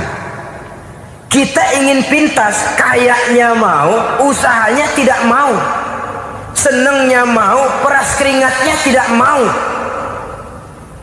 Ini tentunya akan melahirkan kontradiksi di dalam kehidupan. Maka dari jenis perjudian massal semacam ini lahirlah penyakit tulul amal, panjang angan-angan, terlalu muluk cita-cita. Bayangkan saja kalau ini terjadi secara massal, menimpa nasib rakyat kita di pedesaan yang jauh dari keramaian. Tiap hari mereka dinabobokkan oleh gambaran tentang akan diperolehnya uang dalam jumlah yang banyak dengan angka nol yang berentet. Tiap hari mereka melihat angka-angka itu.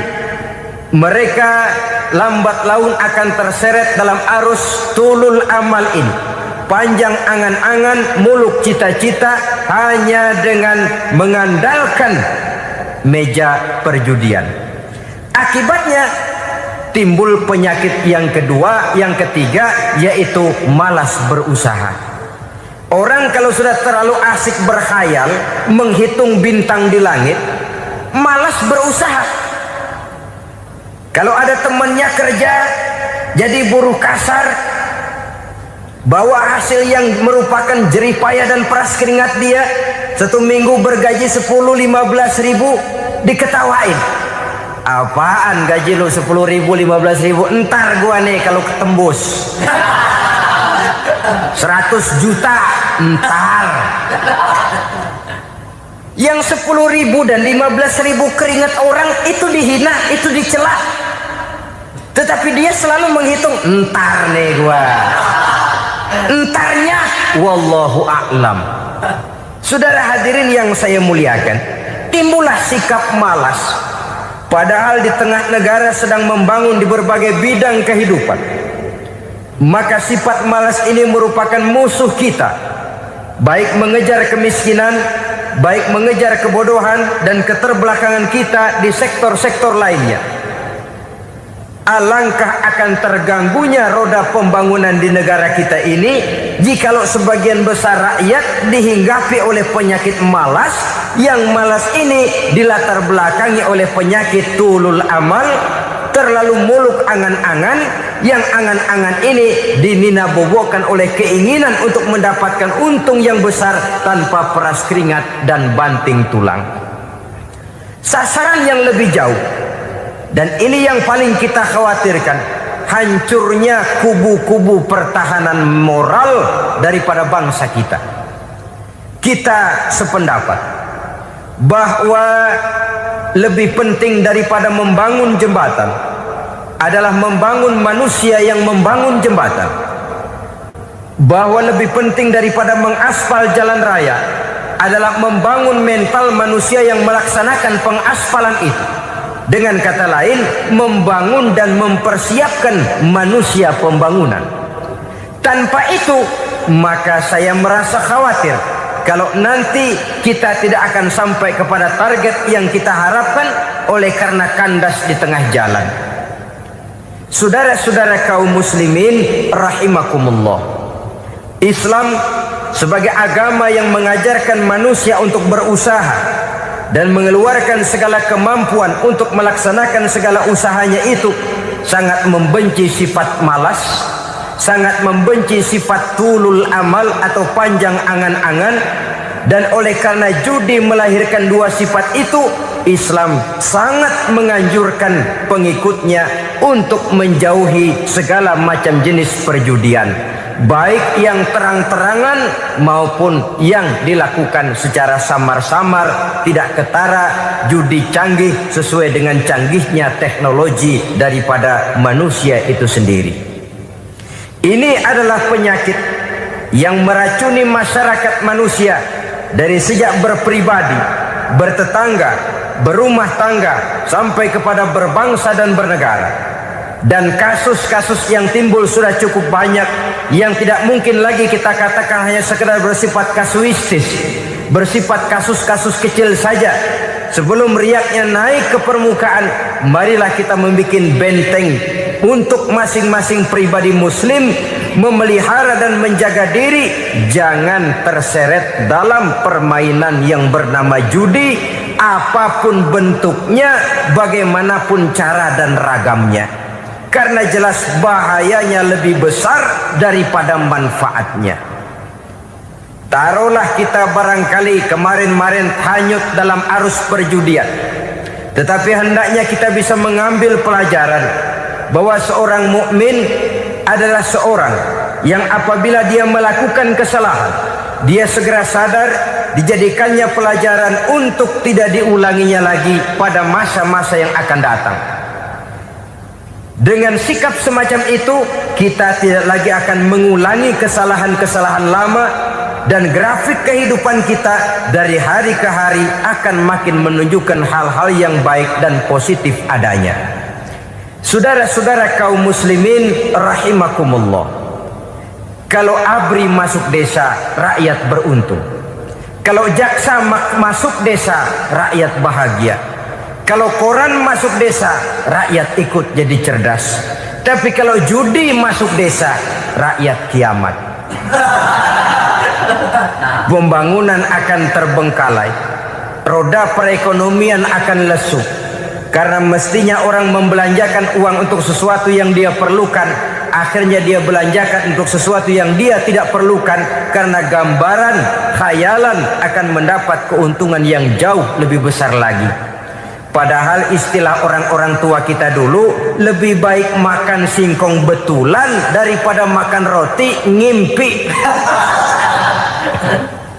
Artinya uang yang 1.000-2.000 rupiah itu lebih baik dibelikan beras, dimasak, makan bersama anak dan istri, terasa nikmat dan halalnya, ketimbang beli kertas lalu ngelamun, menghayal, menghitung yang bukan-bukan.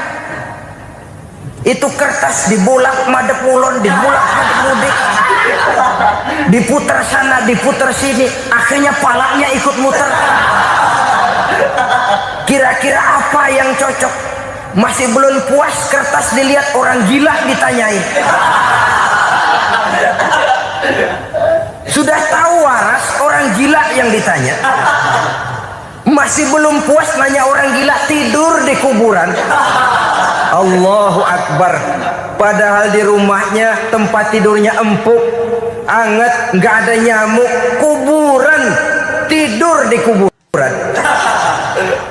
Dampak-dampak negatif yang semacam ini pada gilirannya mau atau tidak mau akan menyeberang kepada garis akidah, membahayakan dan mengancam nilai-nilai tauhid yang kita miliki. Sudah kertas dibolak-balik, tidak puas, orang gila ditanya. Orang gila ditanya belum maram, tidur di kuburan. Barangkali ada bisikan. Saudara hadirin yang saya muliakan, memang walaupun wahyu sudah berhenti, tapi Allah masih memberikan ilham kepada hamba-hambanya yang dikehendakinya. Tetapi ilham itu bentuknya positif. Kalau saudara pagi-pagi berniat, tahu-tahu datang pikiran nanti malam mau ngaji, itu namanya ilham. Kalau saudara sedang merenung, tahu-tahu datang pikiran, saya mau sedekah, itu namanya ilham, bentuknya positif. Tapi kalau ngelamun, tahu-tahu datang pikiran nomor sekian sekian sekian pasang, itu bukan ilham, itu belis. Saudara hadirin yang saya muliakan, tidak puas tidur di kuburan, cari yang lebih paten lagi, dukun ditanya. Nah, saya ingin menuduhkan persoalan. Apa tidak boleh orang ziarah kubur? Apa tidak boleh orang pergi ke dukun? Ini dalam kaitannya dengan judi, karena ini penyakit yang sudah merajalela, mewabah di kalangan masyarakat kita di lapisan yang bawah ini.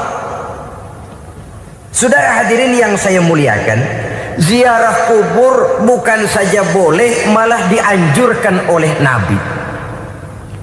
Tetapi ziarah kubur yang dianjurkan oleh Nabi itu dengan tujuan pertama, agar orang ingat kepada mati.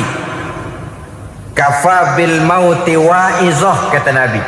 Cukup dengan mengingat mati menjadi pelajaran bagi kamu semua.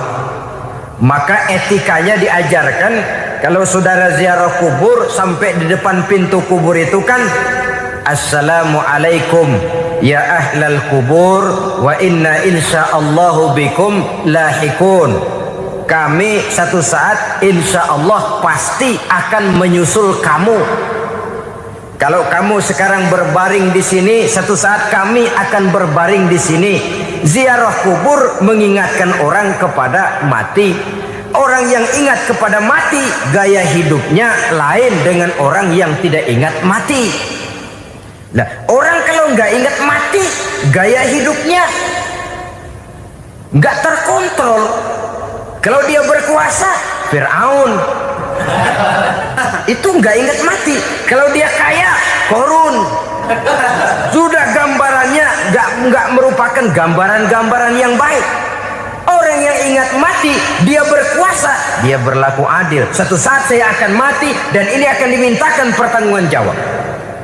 Orang kaya ingat mati, dia akan jadi pemurah. Kenapa? Kalau saya diberikan ilmu, pertanyaan akhirat cuma satu, ilmumu kau amalkan untuk apa? Kalau saya diberikan umur panjang, pertanyaan akhirat cuma satu, umurmu kau habiskan di mana? Tapi jikalau saya diberikan harta, pertanyaan akhirat ada dua, hartamu kau dapat dari mana, kau belanjakan kemana? Depannya ditanya, belakangnya ditanya.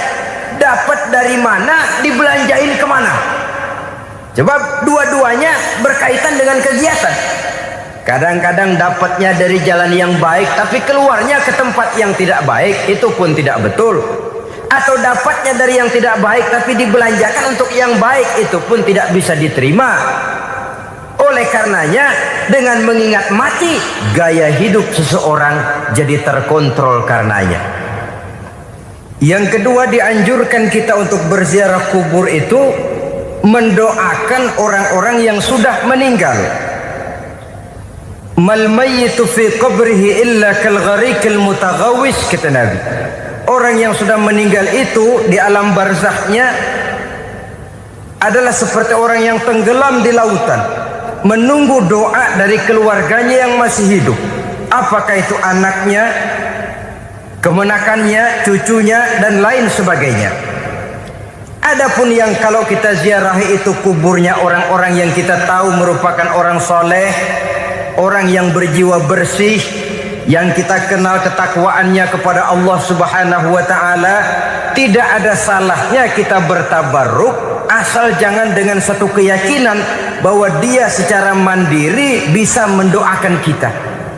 Dia hanya bisa melakukan itu hanya dengan izin Allah.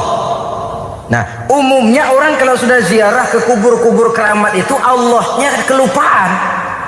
Itu yang dikhawatirkan merusak dan mengganggu akidah. Sehingga di awal-awal perkembangan Islam, Nabi pernah melarang orang ziarah kubur itu. Ini bisa kita simak dari hadis, kuntu nahaitukum an ziyaratil qabri fazuruha. Dahulu aku pernah melarang kamu untuk ziarah kubur. Adapun sekarang kalau mau ziarah, ziarahlah kamu. Kata-kata dulu aku pernah melarang kamu itu menggambarkan bahwa pada permulaan perkembangan Islam, nilai keimanan para sahabat masih rapuh, masih lemah, masih memerlukan pembinaan. Sehingga kalau mereka sering ke kubur, dikhawatirkan mereka minta kepada kubur.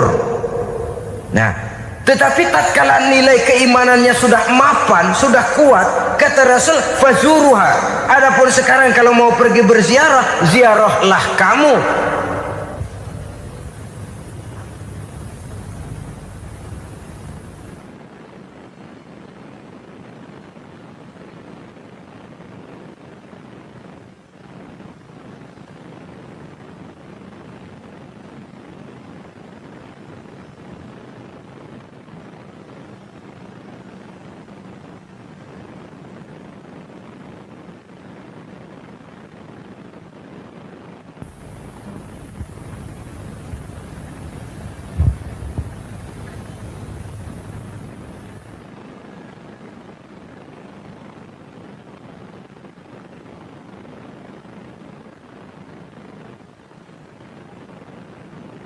Saudara hadirin yang saya muliakan, jadi jangan melupakan Allah.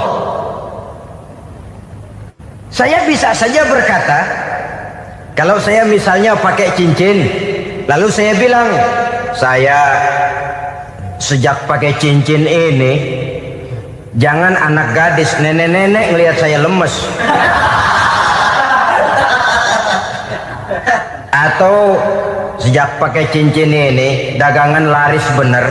Cincin itu yang menggelincirkan akidah. Untuk tidak tergelincir, orang harus tidak melupakan Allah. Dia bisa berkata, alhamdulillah Allah memberikan keistimewaan kepada batu cincin saya. Batu cincinnya tidak apa-apa, Allah yang memberikan keistimewaan. Ini dalam bentuk yang langsung. Dalam bentuk yang tidak langsung kita bisa lihat, misalnya kalau petani ditanya, oh ini bisa panen besar ini rahasianya apa Pak? Oh, pupuk urea. Pupuk urea. Nah, Allah nomor 16. Seorang petani yang baik keimanannya, dia akan berkata, kami bisa panen besar karena izin Allah. Lah kalau pupuknya mah pakai pupuk urea, izin Allahnya dulu, baru kemudian pupuknya nyusul. Jadi sebenarnya bukan cuma pergi ke dukun yang bisa merusak keimanan, pergi ke dokter juga bisa loh merusak keimanan. Kalau berkeyakinan bahwa dokter itulah yang memberikan sembuh, kenapa akidah saudara tidak tergelincir karenanya? Dokter hanya memberikan obat dan resep, sembuh itu datangnya dari Allah. Ini yang diungkapkan lewat lisan Nabi Ibrahim alaihissalam, wa iza maridtu fahuwa yashfini. Apabila aku sakit, dialah Allah yang memberikan sembuh. Memberikan sembuh. Jangan juga menyalahartikan ayat ini. Ada ayat begini sakit terus nekat. Udah nggak usah berobat dah, memang penyakit dari Tuhan. Ntar waktunya baik ya baik dah. Udah ampek terus dah. Orang yang berobat saja belum tentu sembuh, apalagi yang tidak berobat. Sama juga orang nggak sembahyang kita ajakin ngotot, lu juga yang sembahyang belum tentu masuk surga katanya. Lah yang sembahyang belum tentu masuk surga, bagaimana cengoran lu yang nggak sembahyang?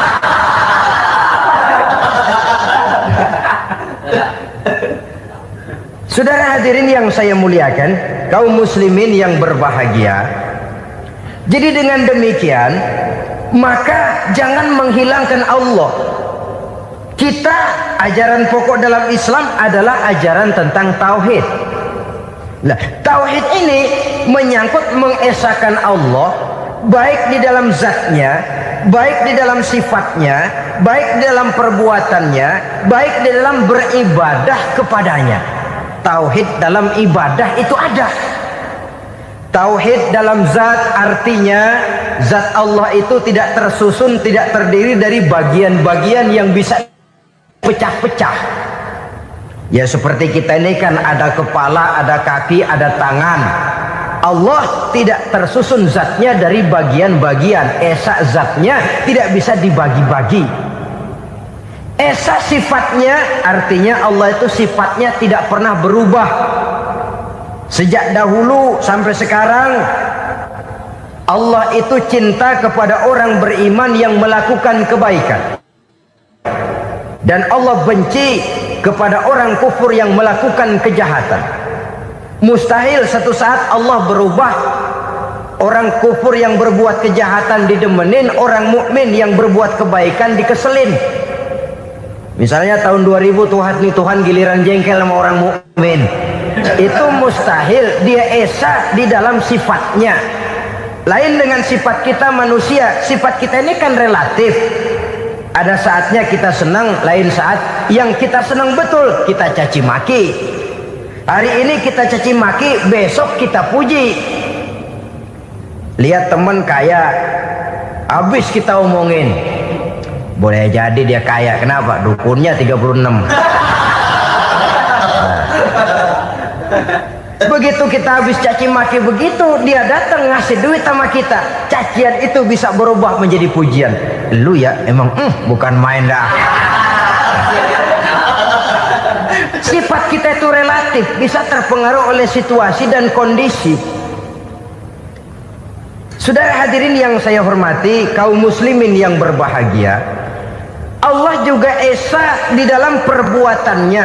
Artinya di dalam menciptakan apapun yang akan diciptakan oleh Allah, di dalam melakukan apapun yang akan dilakukan oleh Allah, tidak terikat kepada faktor lain, tidak memerlukan bantuan lain. Dia adalah mutlak. Nah, kemudian kita mengesahkan Allah dalam zatnya, mengesahkan Allah dalam sifatnya, mengesahkan Allah dalam perbuatannya. Belum tentu berarti kita mengesahkan Allah dalam ibadahnya. Sebab banyak orang yang yakin betul Allah itu esa, teguh dengan pendiriannya. Tuhan lu siapa? Allah. Allah bagaimana? Esa. Bagaimana kalau dua? Kagak. Tiga? Enggak. Mantap. Soal tahlil paten. Tapi dalam ibadah kadang-kadang dia tidak mentauhidkan Allah. Ini makna wa ma umiru illa liya'budullaha mukhlisin. Kami tidak memerintahkan kepadamu kecuali untuk beribadah kepadaku, kata Allah, dengan ikhlas. Beribadah kepada Allah dengan ikhlas itu artinya apa? Beribadah hanya untuk Allah saja. Nah, kalau hanya untuk Allah saja, lalu kita minta berdoa di depan kuburan orang yang soleh, apa syirik? Tidak syirik. Kalau kita berkeyakinan bahwa orang tempat kita memanjatkan doa itu hanya bisa mendoakan kita dengan izin Allah. Dia sendiri tidak punya kekuasaan apa-apa. Tanpa izin Allah dia tidak bisa berbuat apa-apa. Itu tidak menyebabkan orang menjadi syirik. Sama saja dengan kalau saya berkata tadi, alhamdulillah Allah telah memberikan keistimewaan kepada batu cincin saya. Apa salahnya Allah memberikan keistimewaan kepada benda-benda mati? Allah memberikan keistimewaan kepada Hajar Aswad, benda mati. Allah memberikan keistimewaan kepada Masjidil Haram, benda mati. Allah memberikan keistimewaan kepada Ka'bah, benda mati. Orang tawaf keliling Ka'bah, sembahyang di Masjidil Haram, sujud menghadap kepada Ka'bah, apakah jadi syirik? Tidak. Kita yang menyembah Ka'bahnya, kita menyembah yang punya Ka'bah itu. Nah, di sini kita lihat bahwa fungsi Ka'bah hanya merupakan wasilah. Tapi kalau Allahnya kita hilangkan, jadilah kita penyembah batu. Hanya saja batu itu berbentuk 4 bernama Ka'bah. sa'i, orang yang melaksanakan haji, lari-lari antara Safa dan Marwah, amalan apa itu? Seakan-akan kita menghormati bukit-bukit, gunung-gunung. Tapi bukan itu yang kita tuju dalam pelaksanaan sa'i itu. Yang kita tuju adalah ini perintah Allah. Allahnya yang diutamakan. Maka hal semacam ini tidak menyebabkan orang menjadi syirik dan tergelincir dari tauhid. Tapi kalau ziarah kubur dengan niat cari buntutan, nomor yang cocok, ini niatnya saja sudah salah. Nah, kalau berangkat dengan niat yang salah, sampai di sana saya yakin, seyakin-yakinnya amalannya pasti salah. Lah, kubur yang diziarahin bukan kubur orang soleh. Ya mana ada orang soleh ngasih kode buntut. Ada juga orang salah. Orang soleh itu kadang-kadang dia nggak tahu kuburan siapa, nongkrong aja di situ. Memang sulit saudara-saudara, mental ya, namanya mental. Kalau memang mental sudah mental judi, apa saja bisa dijudiin. Jadi orang nggak perlu sebenarnya pemerintah terlalu gini, nggak usah, kembali saja kepada mental. Kalau mental memang sudah mental judi, apaan aja bisa dijudiin. Pulang tengah malam nabrak babi, aha, babi yang keluar nih.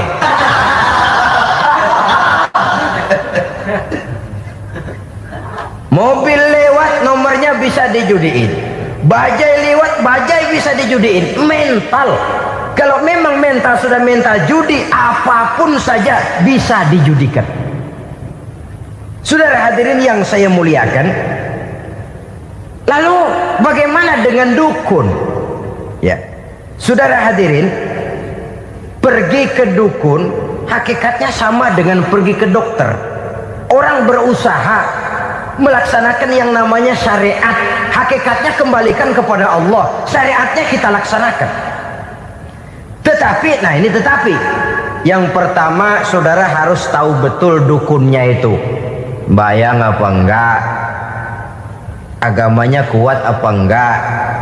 Sebab ya tentu tidak ada dukun yang jelek, karena pada umumnya penyakit dukun itu kan nyohor, iklan lewat koleha-kolehanya. Kita bisul kecil datang, kita dukun, ah ini si kecil kemarin bisul kayak kelapa 5 menit baik. 5 menit, padahal kemarin kagak ada yang datang. Diolah sedemikian rupa supaya orang mantap. Jadi jangan asal sembarangan. Kadang-kadang lihat potongan dukunnya aja kita ngeri. Mukanya sudah klemot, nggak pernah tersentuh air wudhu. Jangankan air wudhu, mandi aja jarang. Yang kayak begini yang dipegang mati-matian, yang dipercayai habis-habisan, akan kita kemanakan tauhid kita ini? Apalagi kalau perginya sudah dengan niat mencari nomor yang jitu. Itu saya katakan lagi tadi, berangkat saja sudah dengan niat yang salah. Orang berusaha silahkan. Sama juga kita ke dokter. Oleh dokter kan setelah diperiksa penyakit kita, lalu dianalisa, oh ini penyakitnya ini, kemudian diberikan obat. Lah obat itu kan tentu ada aturan minumnya tuh. Yang kapsul ini sehari 3 kali, yang tablet ini sehari 2 kali. Kalau kita minumnya kelebihan, overdosis namanya. Saking pengen cepet baik, sekali minum 10 tablet. Ya memang nggak sakit-sakit lagi, tapi nggak hidup sudah. Habis. Kita pun dalam melaksanakan amalan hidup beragama begitu. Saudara datang kepada kiai, orang-orang soleh, meminta amalan, wiridan, itu jangan sampai overdosis. Tidak sesuai dengan kemampuan pribadi. Wong masih SD sudah minta matematika kelas SMP, celeng. Baru SMP sudah minta diajarkan filsafat kelas perguruan tinggi, semaput. Kenapa? daya tampungnya nggak kuat. Emang ukuran secangkir, minta disiin seember, ya luber. Lebihnya nggak cukup. Kenapa? Yang diberikan, yang diamalkan tidak sesuai dengan makomnya, tidak sesuai dengan kemampuan yang ada pada dirinya. Saudara hadirin yang saya muliakan, akhirnya apa? Mencelakakan dirinya sendiri, ngawur. Baru sembahyang seminggu udah ngaku ketemu malaikat. Oh, sembahyang ditemenin malaikat lah, sembahyang baru seminggu mulai. Tuh malaikat iseng anak. Ya walaupun kalau Allah izinkan tidak mustahil, tapi kan tidak logik. Orang yang melaksanakan ibadah puluhan tahun memerlukan riyadhah dan latihan, khusyuk dan tawadhu, penuh tazallul, merendahkan diri di hadapan Allah, belum tentu mendapat karunia yang semacam itu. Saudara hadirin yang saya muliakan, jadi dengan kata lain, yang pertama, lihatlah dulu kualitas dukun yang akan saudara datangi itu. Ini kualitas black apa kualitas white, aspal apa cat putih, sehingga jangan sampai kita salah pilih. Sebab biasanya orang kalau sudah hanyut di kali, rumput pun dia pegangin. Dia tahu kalau rumput tidak akan bisa menahan bobot badannya, tapi karena posisinya posisi terjepit, rumput pun dia pegang. Ini satu gambaran psikologis betapa orang dalam keadaan panik, kepepet, kejepit, yang tidak mestinya dipegang pun akan dipegangnya juga. Walaupun dia tahu itu tidak akan bisa menahan bobot badannya, namun dipegangnya juga. Oleh karenanya, yang pertama, lihat dulu kualitas dukunnya. Yang kedua, saudara-saudara, jangan berkeyakinan bahwa dukun itulah yang memberikan permintaan saudara. Si dukun hanya bisa dengan izin Allah. Nah ini kuncinya. Kalau izin Allahnya dihilangkan, dan ini yang jarang. Biasanya kalau kita diajak ke dukun, di sono aja no paten banget, abah ano, abah ini, abah ano, abah. Lah, lalu pikiran kita kan terfokus. Dikala itulah kita mulai menyampingkan Allah. Di situ yang dikhawatirkan nilai tauhid kita jadi tergoyah karenanya. Bahwa orang yang kita datangi, yang kita kenal kesolehan dan ketakwaannya, hanya bisa memberikan pertolongan dengan izin Allah. Dengan izin Allah dia doakan kita dan doanya kabul. Dengan izin Allah dia penuhi hajat kita dan hajat kita jadi terlaksana, jadi kenyataan dengan izin Allah. Sebab Allah itu memberikan keistimewaan. Ada waktu istimewa, ada tempat istimewa, ada jam istimewa. Kenapa sih sedekah hari Jumat dengan sedekah hari Kamis pahalanya kok lebih besar hari Jumat? Karena itu waktu istimewa. Kenapa untuk sembahyang sunnah dianjurkan sepertiga malam yang terakhir? Karena itu waktu istimewa. Kenapa doa di Multazam, di dekat Hajar Aswad, di Hijr Ismail, di Raudhah dikabulkan Allah? Karena itu tempat istimewa.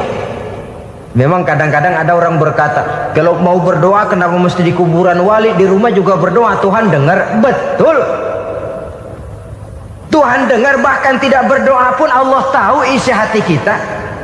Tapi soal dikabulkan atau tidak, itu hak Allah.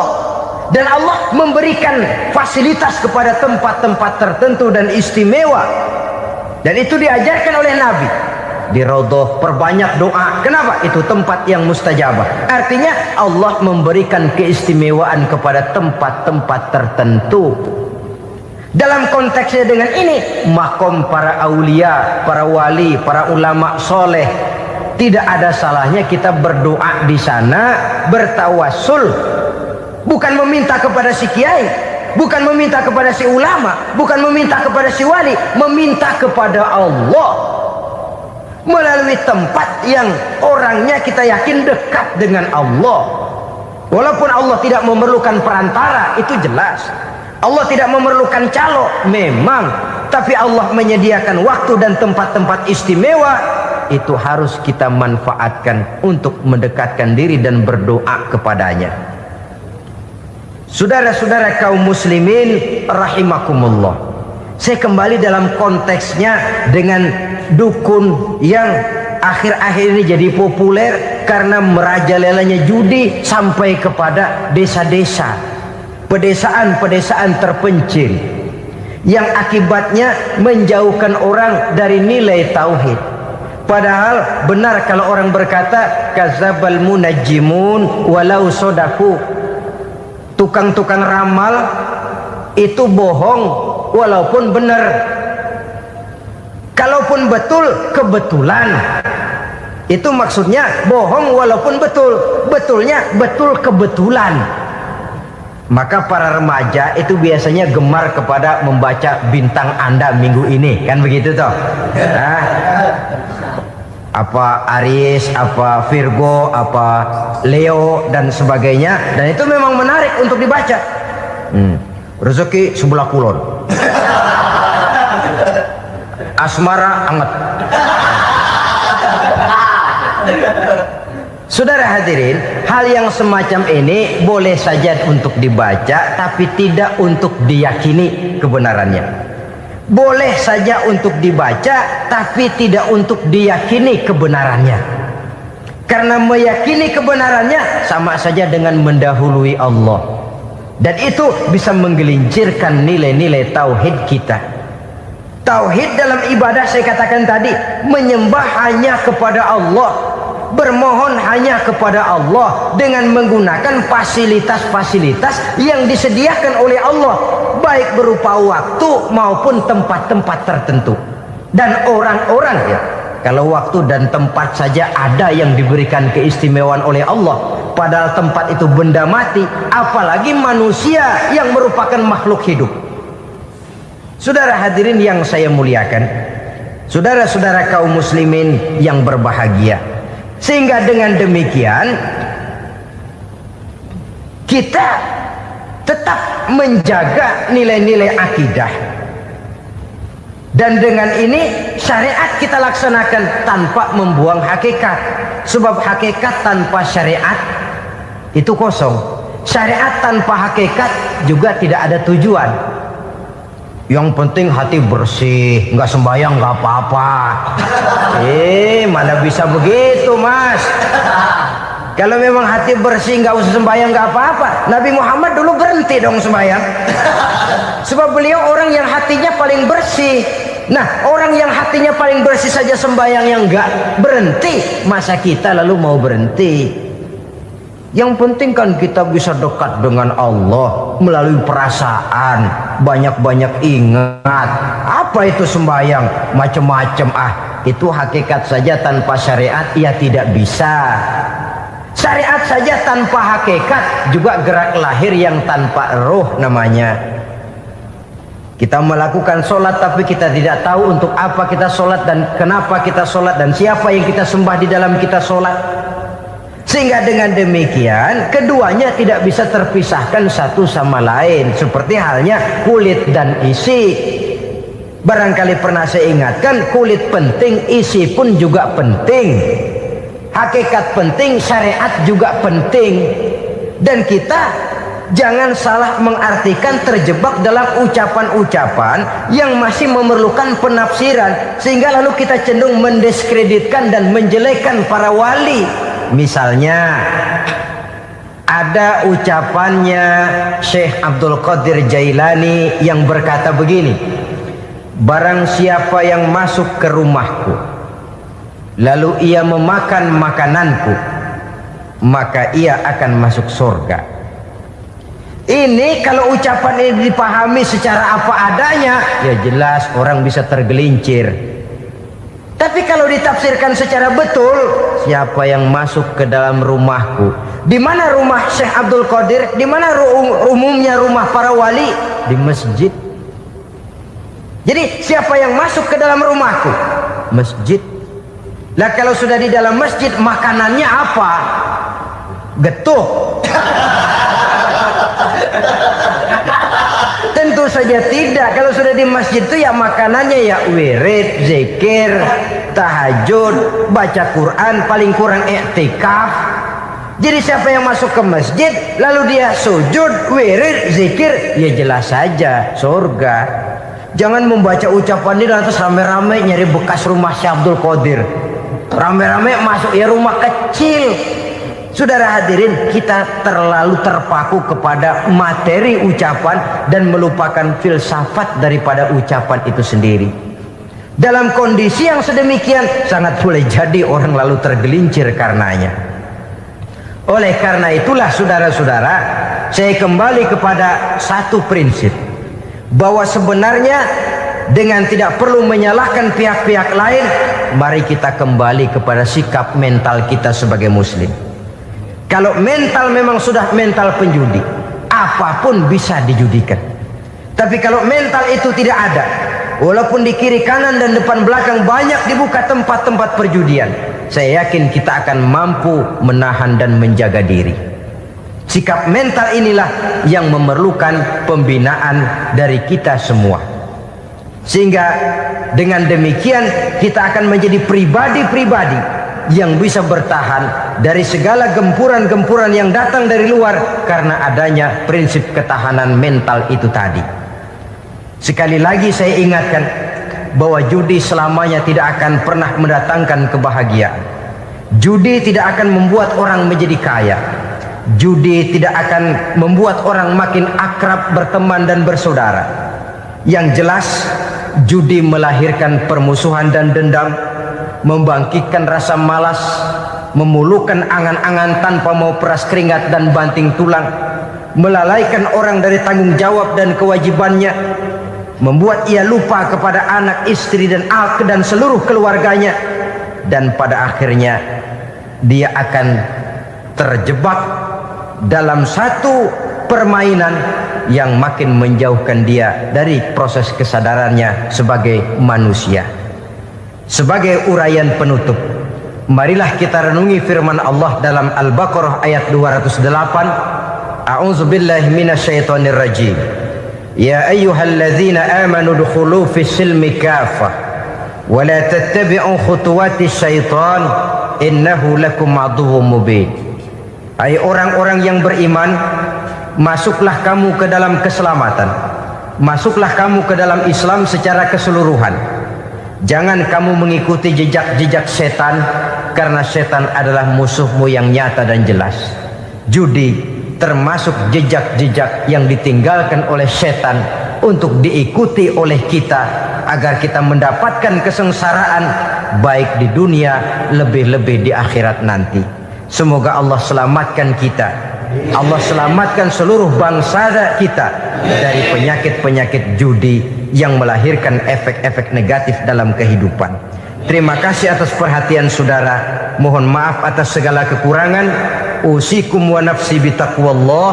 Wassalamualaikum warahmatullahi wabarakatuh.